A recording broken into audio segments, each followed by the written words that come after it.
Today we're going to go through the assembly procedure for core press fittings. Before we start, cutting is important.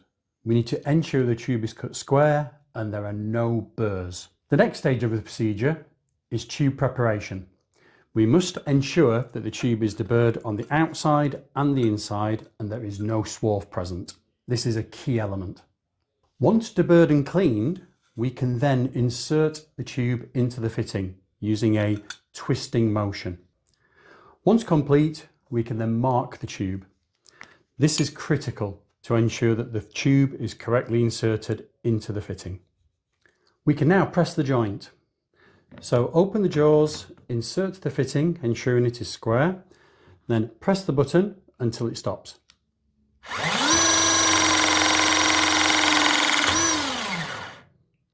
When the cycle is complete, remove the fitting from the jaws. You can then easily remove the indicator. The last stage is to check your press fitting. Ensure that the marks are in position and there is no damage present. You now have a fully functional press assembly.